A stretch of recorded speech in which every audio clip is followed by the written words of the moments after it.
Hello, at 1,000 subscribers, I will make a special series of stories for you. Morning came to Redwater the way it always did, like a slow hand sweeping the grit out of a pan. The sun climbed over the low red bluffs to the east and poured its light down the single street, catching on window glass, spurs, and the brass rail outside the Rosebud Saloon. A stray dog nosed after last night's bones behind the hotel kitchen. On the porch of Miller's Supply, old Mrs. Taggart beat a rug and traded insults with the wind. Jake Holloway rode in from the west with the dawn on his back and a week's worth of trail on his clothes. His horse, a stubborn Dunmare named Sable, flicked her ears at the telegraph, clicking in the office by the tracks. Jake tipped 2 fingers off his hat, brimmed toward anyone who lifted a gaze. Most folks did. Redwater had a way of keeping account of quiet men who paid cash and troublemakers who didn't. Jake counted for the former. He had a brand and a homestead out on Quail Draw, a windmill that creaked, and a small house he built with his own hands. He liked the creek. He dismounted at Miller's and looped Sable's reins over the hitch. The mare blew out a breath. As if grateful to be free of the sacks, Jake had freighted in from the rail spur a coil of lariat, 2 new rasp files for the farrier work he did himself, and the oat sack he slung now over his shoulder. The sack thumped against his back with the familiar weight of chores yet to be done. Chores were an honest way to measure a day, he'd learned. A man didn't always get the future he wished. He did get the work he put into fence posts, the feed in the bin, and the water hauled. Morning, Holloway, called Tom Miller from the store doorway. Tom was his own signboard apron dusted with flour, a pencil behind his ear. He sold nails, prayer books, licorice, gun oil, and advice. Only one of those was free. Mornin', Jake said. He adjusted the sack on his shoulder. You got that order of salt blocks? Came in on the night freight. Got a telegram, too. Tom jerked a thumb toward the ceiling, where the lines ran through the rafters like iron cobweb. Law in Santa Fe's stirring. More talk of the Blood Ridge gang. You keep your herd close, and your cousins closer. Jake grunted. He wasn't. Big on talk of lawmen in far capitals, and he had no cousins none that ever wrote. But Blood Ridge, that name made a quiet place inside his ribs. It was a high country beyond the North Ridge, and men who took its name had been showing up downriver since spring, riding the fire line between daring and cruelty, rustling a string of steers here, rolling a store there, lighting and abandoned. Line shack to watch it burn like a match head in the dark. Folks said the gang had a new spine to Emma Gunhand, with a scar down his face and a way of smiling that made a man feel like he'd just been measured and found suitable for a coffin. Folks said a lot. See you after I load up, Jake. Said because you didn't feed the flame of rumor with your breath. He stepped down into the street, and at once the town rearranged itself around him. Layla May, who ran the Rosebud, was sweeping her stoop. She gave him a brief smile bright as a nickel and went back to her broom. The blacksmith O'Rourke hammered a horseshoe on the anvil, the ring clear as bells. Somewhere a baby cried, and a mother crooned, and from the church a man tuned a pump organ into something like Forgiveness. Jake shifted the oats. His shoulder protested, the ache working down his spine, the good ache that reminded him he'd made it another week without needing anyone's help. He started across the street for the livery to pick up the salt, boots leaving blunt prints in the powdery dust. That was when the shot cracked out. It had the flat, sharp sound of a .44 fired too fast, echoing down the alley behind the Rosebud. The dog by the kitchen vanished like a puddle in summer. Window shutters banged shut. Lila May's broom hung in the air, a heartbeat, and then her eyes flicked to the alley and back to Jake. It said what? Words didn't. Don single quotes T. Jake didn't stop. He turned toward the sound as another report rolled after the first, a split second. slower, and a third, like the last word in a small argument. The echoes skittered along the false fronts and died beneath the telegraph wires. A figure burst into the street from the alley. She stumbled, caught herself on the water trough, and half turned, keeping her back to the wall. She wore a traveling coat torn at the shoulder and a hat that had seen better trains. Dust clung to her hem like memory. What struck Jake first was, not that she was a woman. Women came through Redwater often enough on their way to relatives or misadventure, but that she carried herself like someone used to rooms where decisions were made. The set of her jaw said not now. The blood on her sleeve said too late. Her gaze found him. It was quick, assessing, not pleading yet. She hadn't spent all her pride. The wind took a lock of dark hair and pasted it against her cheek. She peeled it free with fingers that shook once and then went still. "Please, cover me," she whispered. He heard it over the drum of his own pulse, not because it was loud, but because it had nowhere else to go. She had put the words in his hands like a small, hot thing that would burn him either way. Jake did what he had been taught to do by men whose graves he dug. He didn't ask who or why. He dropped the sack. It landed in the dust with a sigh, bursting a small fountain of oats that glittered and then were simply ground grain again. He stepped forward without hurrying his feet, because speed could be a shout. Calm could be an answer. He planted himself between her and the alley mouth, shoulders squared, hat brim low enough to shade his eyes and not his judgment. His right hand hung near his holster, but not on it.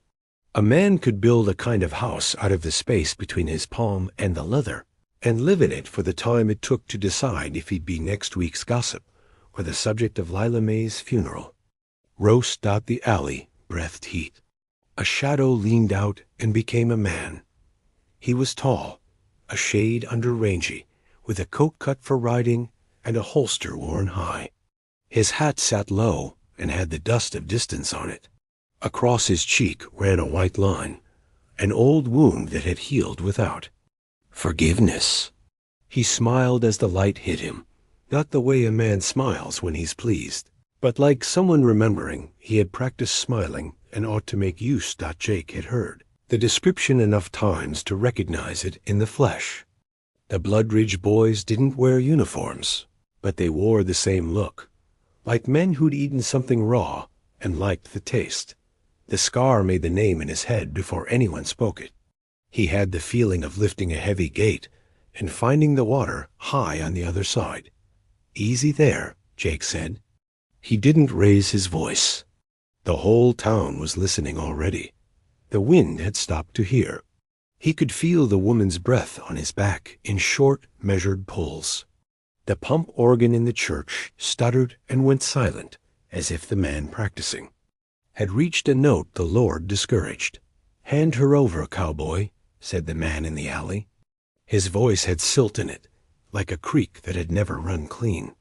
"She's fixing to keep something that ain't hers." "You're in Redwater," Jake said. "You want something. You ask the storekeep what it costs." The man's eyes creased at the corners. "Costs are what we're here to settle." He shifted just enough to show the other shapes in the alley. 2 more men, maybe 3, one of them with a rifle lifted and ready. The glint along the barrel looked like ice under a winter sun. Beyond them something moved, a 4th horse snorting. Restless, not just a quick quarrel then. A hunt. Jake weighed the street. On his left, Tom Miller ducked behind his seed bins with a shotgun laid across them. On his right, Lila May had vanished, but he knew she'd be just inside the saloon door, with her hand under the counter where she kept an old Navy Colt wrapped in dish towels. Farther down, the blacksmith stepped out and then back into his forge. The hammering ceased, the iron cooling. The preacher's boy, long-legged and clumsy as a foal, stared from the church steps with a face white as tallow. Jake thought of his fence-line mile markers, the juniper post he'd sunk last fall, with his shirt stuck to his spine and his throat, scalded by the sun. He thought of the way wind moves a field of needlegrass in long, bending waves, and how a man can forget he's alone when he watches such a thing. He thought of his father's voice. A Holloway keeps his word and his feet under him. He hadn't given a word yet today, but something in him had taken on a shape the moment she had spoken. That shape had its own weight. What's your claim? He asked, because talking was time, and time was a kind of smoke you could see if. You looked right. She stole a book, the man said. Ledger. Figures. Names. Maybe she thinks she'll sell it. Maybe she thinks she's the law. The woman behind Jake made a tiny sound, half breath, half laugh, like she'd heard a joke. Told wrong. He felt the movement as much as he heard it. She don't look like a thief to me, Jake said. She looks like trouble. That'll do. The man's thumb stroked the hammer. He didn't lift his gun. He didn't have to. His rifleman had a bead on Jake that was clean enough to drink from. Tom, Jake said without turning his head, if I ask you to, can you ring that bell of yours? Tom's shotgun clattered uncertainly on wood. I can, he said from inside the store, voice higher than usual. I can ring it so loud they'll hear in Cedar Bend. Don't, the man in the alley said. His smile widened into something that showed teeth. We ain't wanting a parade. Just our property. He tipped his chin at Jake's boots. Step aside. Jake slid his left foot back a hair and felt the firmness of the ground.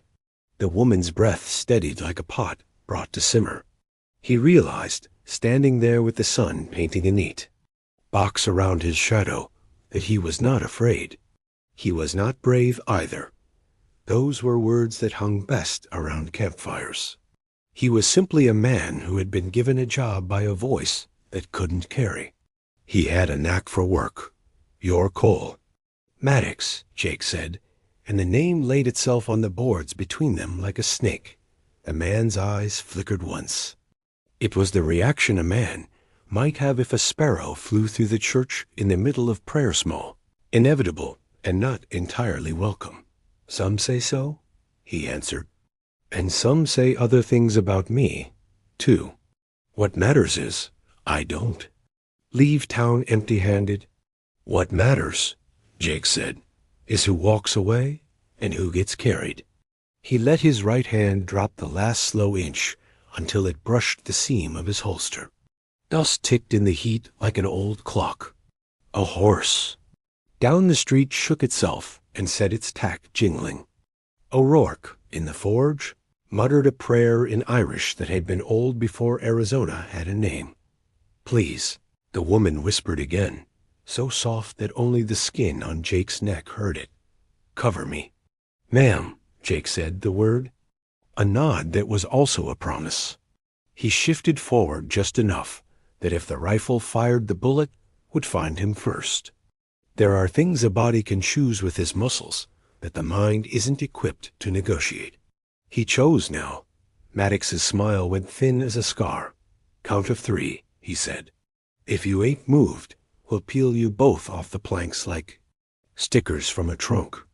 Counting is for school, Jake said. Maddox's eyes flattened. 1. Tom Miller made a choking sound. 2. Lila May's saloon door creaked unhelpfully. A slice of the cool dark inside flashed like sanctuary and shut again. 3.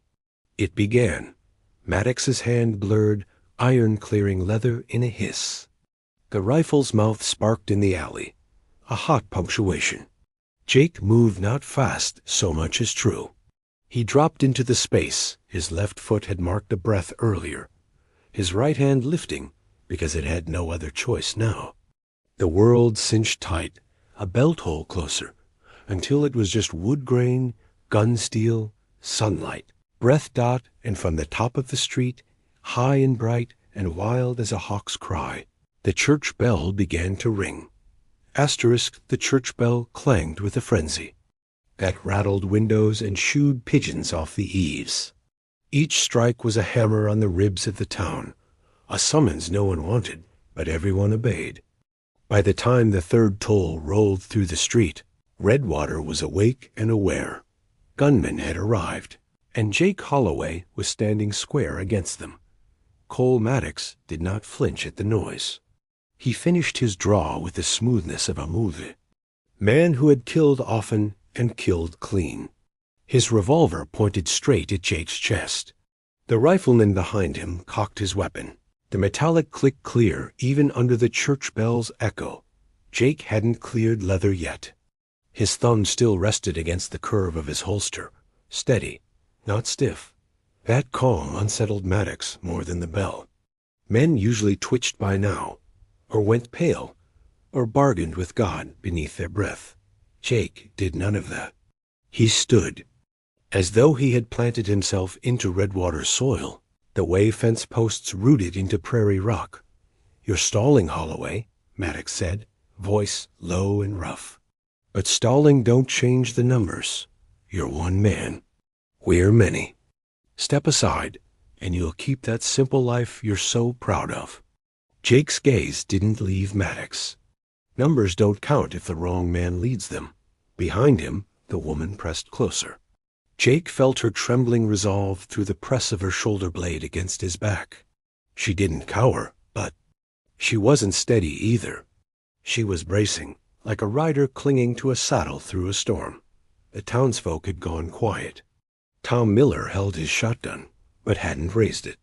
The preacher stood pale in the church doorway, the bell rope swinging, loose in his hand. The silence around Jake deepened, weighted by fear, waiting for the first true explosion of violence. Maddox's smile faltered for the first time. That scar on his cheek seemed sharper, crueler, as though it cut deeper when he frowned. He stepped forward, dust swirling around his boots, and motioned with his gun toward the woman. "She's hiding what belongs to us," he said, louder now, so that the town could hear. "A book, ledger full of names and deeds. Things that ain't meant for daylight. She thinks she can run, but we don't let runners live. So I'll ask again. Holloway, hand her over." Jake shifted his stance, one boot heel grinding into the dirt. "If she's carrying something that damns you, maybe daylight's exactly where it belongs," the crowd whispered. Maddox's eyes narrowed, and for a heartbeat, Jake thought he'd finally squeezed the trigger. Instead, Maddox gave a sharp whistle. From the corners of Redwater, shadows peeled away from the buildings. Riders had been waiting, hidden among wagons and awnings, their rifles slung across their backs. They stepped into view, now 6 men in all, dust-coated and hard-eyed. Some wore the red bandanas that marked the Bloodreach gang. Others carried the casual cruelty of drifters bought cheap with coin or promise. Gasps shivered through the townsfolk.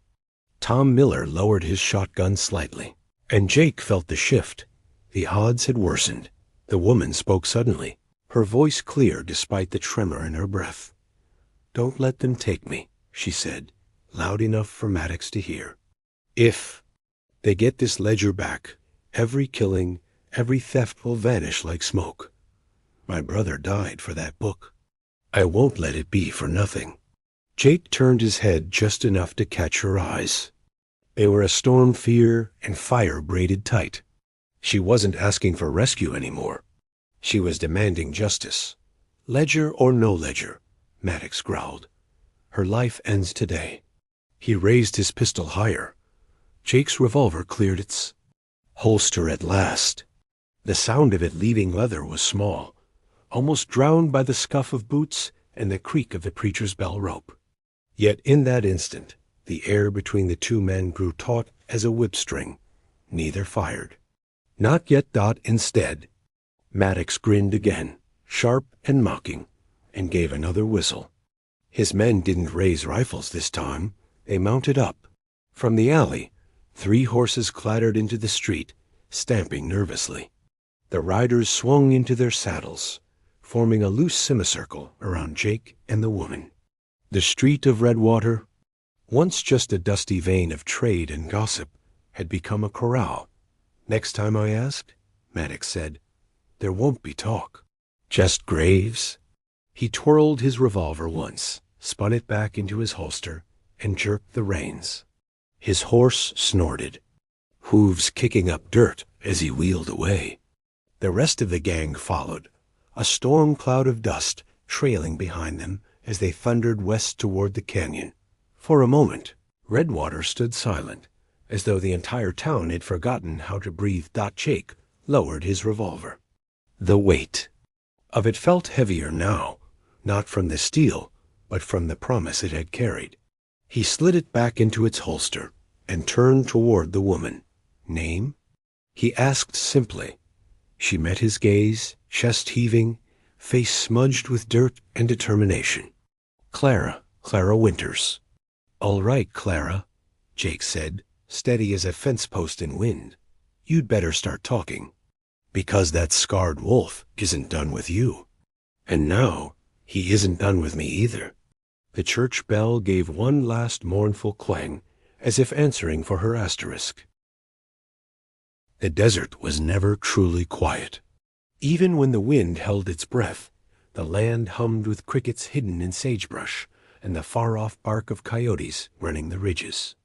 But to Jake Holloway, riding with Clara Winters under the falling dusk, the land felt like it was listening.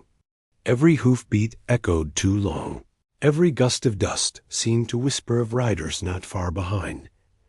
They had left Redwater by the North Trail, slipping out before the last embers of sunset. Behind them, the town, still reeled from the Bloodridge show of force folks shuddered in their homes, lamps turned low, waiting for dawn like it might bring mercy. Jake knew better. Maddox and his men weren't the type to let a thing drop. The moment Clara had stood in the street and defied them, her fate and his had been sealed. Clara rode a borrowed bay from Miller's livery. The mare was steady, though Clara held the reins like someone used to carriages, not long trail miles. Still, she didn't complain, even as the saddle leather rubbed her coat raw and her hands blistered. Her chin stayed high, and her eyes scanned the horizon the way a hawk searches for movement. They reached a dry wash cut deep into the sandstone. Jake reined Sable down the slope and signaled Clara to follow. In the bottom, cottonwoods huddled. Around a trickle of water, their roots sunk deep in the earth like secrets. It was cover enough for a fire no bigger than a lantern flame. When they dismounted, Clara unbuckled her satchel and drew out a leather-bound book. Its spine was cracked, its edges frayed from hurried handling, but even in the poor light Jake could see neat rows of writing. Names, figures, locations, a ledger built with patience and greed. She set it on her knees, the firelight dancing across her face. "This is why Maddox hunts me," she said. "My brother Sheriff Daniel Winters kept this. He was building a case against the Bloodridge gang, piece by piece. Bribes paid, cattle stolen, men bought and sold. He was close to sending it all to the marshal in Santa Fe. That's when Maddox slit his throat." Her voice didn't waver, though her hands tightened on the book until their knuckles blanched. She looked at Jake with eyes sharpened by grief. "I found it hidden under his floorboards. I thought if I rode hard enough, if I kept ahead of them, I could deliver it myself. But Maddox, he's quicker than I thought, and crueler." Jake studied her. She wasn't just some runaway. She was carrying the weight of her brother's ghost, and maybe the hope of every rancher whose herd had vanished, every widow made by the Bloodridge pistols. "Why come through Redwater?" he asked. "Because it wasn't on their maps, or so I thought." Her jaw tightened. "Turns out Maddox knows more than I gave him credit for." Jake poked at the fire with a stick, sending sparks up into the cool night. "You plan on riding straight to Santa Fe?" "I plan on surviving," Clara said. "And if I do, that book will hang Maddox and his pack. If you want to leave me here, I won't blame you. You've already risked your life once." Jake didn't answer at once. He thought of his ranch, The fence lines needing mending, the calves ready for branding, the quiet life he'd carved out of hard dirt and sweat. Then he thought of Maddox's grin, the ring of rifles in the street, and the way Clara's whisper had clung to him like a brand itself. "Please, cover me. I ain't leaving," he said finally. "If Maddox wants this book, he'll have to come through me again." Clara's eyes softened, the fire reflecting twin embers in their depths. She opened her mouth to reply, but a sharp crack split the night. A bullet shrieked against the rocks above them, showering grit into the fire. Then another. Echoes bounced off the canyon walls, making it impossible to count how many rifles spoke at once. Jake dove across the fire, knocking Clara down and dragging her behind the cottonwood roots. "They found us," he hissed from the rim above. "Riders?" Silhouettes flickered against the starlit sky.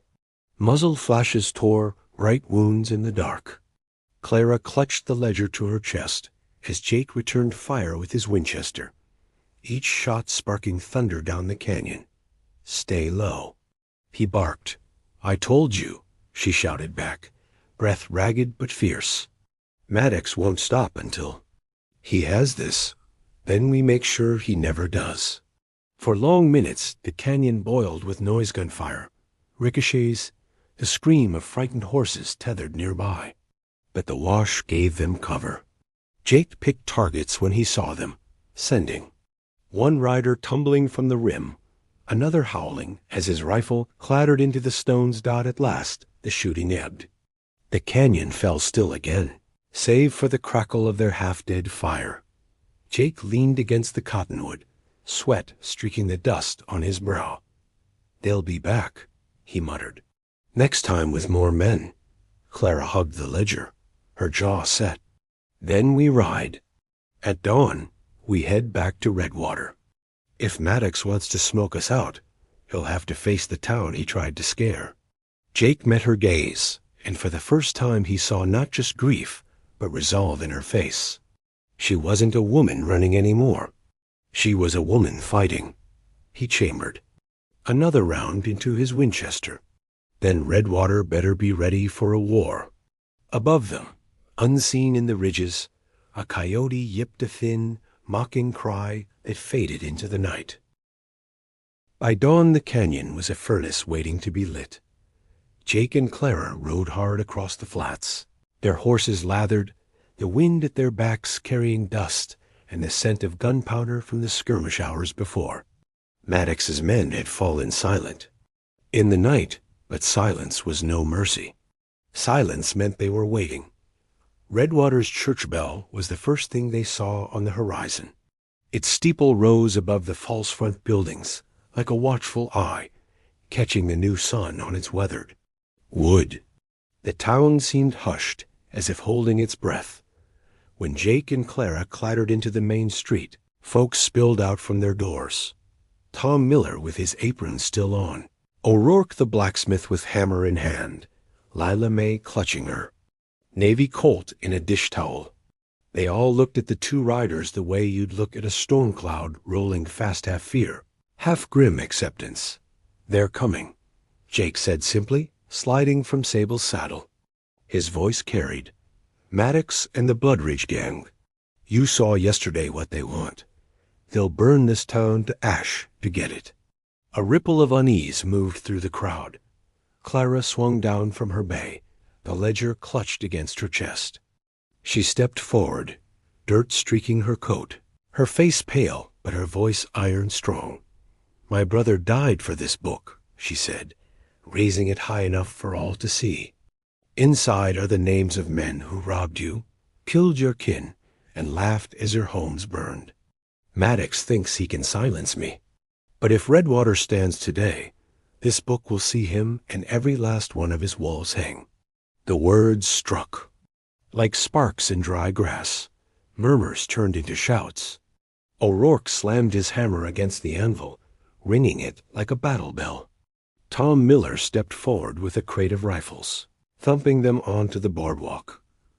"I ain't letting no Blood Ridge dog take my store," Miller growled, "or my saloon. Lila May added, cocking her Colt.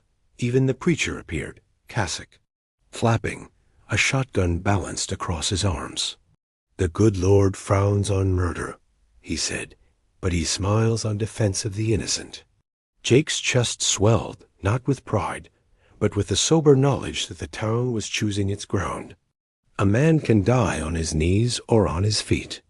Redwater would die standing if it came to that. The barricaded windows with planks, stationed riflemen on rooftops, and filled water barrels in case fire came. The street grew still, lined with faces behind glass, waiting. The air itself seemed to harden. By mid-morning, a rumble trembled through the ground. Hooves. Dust rose on the west ridge, thick and rolling like smoke. Maddox rode at the head, scar gleaming white against his tan cheek, revolver on his hip, smile carved into his face. Behind him thundered a dozen riders, blood-ridge wolves in red bandanas, rifles slung low, voices howling as they charged. "Redwater!" Maddox bellowed as he reined up at the edge of town. "Hand over the woman and the book, or we'll salt this street with your bones." The answer came not in words, but in sound, the crack of a rifle from Miller's rooftop. A puff of dust leapt from the dirt at Maddox's horse's hooves. The beast reared, screaming. Maddox yanked the reins, cursed, and his grin snapped into a snarl. "Then burn!" He roared, and his men surged forward. The battle began. Gunfire erupted from windows and rooftops, echoing like thunder off the canyon walls around Redwater. Maddox's men galloped into the teeth of it, spitting lead back into the barricades. Horses screamed, men shouted, glass shattered. The church bell tolled again, not in warning this time, but in fury, each clang keeping time with the rifles. Jake was in the street, Winchester hot in his hands. He dropped one rider from the saddle, pivoted, and fired again, the recoil slamming into his shoulder. Beside him, Clara crouched behind a wagon wheel, revolver gripped awkwardly but steady. She fired once, eyes squeezed shut, and a blood-ridge man toppled into the dust. "Good!" Jake shouted, covering her with another shot. "Keep your eyes open, Clara, you're winning this fight." She did, jaw clenched, gaze blazing. Maddox cut through the chaos like a wolf among sheep, his revolver barking, his horse weaving. He rode for the center of town, for Clara. Jake saw him coming, saw the madness in his grin, and knew the moment had arrived. He stepped into the open, rifle raised. Maddox leveled his revolver. The street seemed to still, dust hanging in the air, townsfolk watching from behind shutters. Breaths caught. The two men fired almost as one. Jake's shot slammed into Maddox's shoulder, spinning him half out of the saddle. Maddox's bullet seared past Jake's hat brim, close enough to burn. Maddox roared, clung to his reins, and staggered upright in the stirrups. His horse plunged, panicked, but he drove it forward anyway, desperate. Jake dropped the chi. Winchester drew his revolver and walked toward him step by step, each one measured, inevitable. Maddox raised his pistol again, but his hand shook now, blood slicking his coat. Clara's voice cut through the smoke and noise. "For Daniel Winters." Jake fired. Maddox toppled from the saddle like a felled tree, hitting the dust with a heavy finality. His revolver skittered from his grasp. The blood-ridge riders, seeing their leader fall, faltered. Some turned tail, spurring their horses hard toward the horizon. Others threw down arms, scrambling for mercy. Within minutes, the thunder faded, leaving only groans, smoke, and silence. Redwater had stood. Jake holstered his gun, chest heaving. Clara came to his side, the ledger still clutched in her hands, tears cutting clean tracks through the grime on her face. She looked down at Maddox's still form, then up at Jake. "You dropped everything for me," she said softly. "Why?" Jake tipped his hat, sweat dripping from the brim. Because you asked? The townsfolk emerged slowly, like survivors of a storm. They gathered in the street, some cheering weakly, others weeping. O'Rourke rang the anvil like a bell. Leela May strode out of her saloon, smoke still curling from her Colt, and raised it skyward with a whoop. And Clara, she stood tall in the middle of them, ledger high, her brother's legacy in her hands. Redwater's people saw her not as a stranger anymore, but as a sheriff's sister, a fighter, a woman who had brought the wolves down. Jake looked at her and knew his quiet life on Quail Draw was gone. In its place stood something heavier, yes, but greater. A fight worth taking. A future worth building. The sun climbed higher, burning away the smoke. And the town of Redwater, scarred but unbroken, rang with the sound of its people's voices rising against the silence Maddox had tried to bring. Asterisk.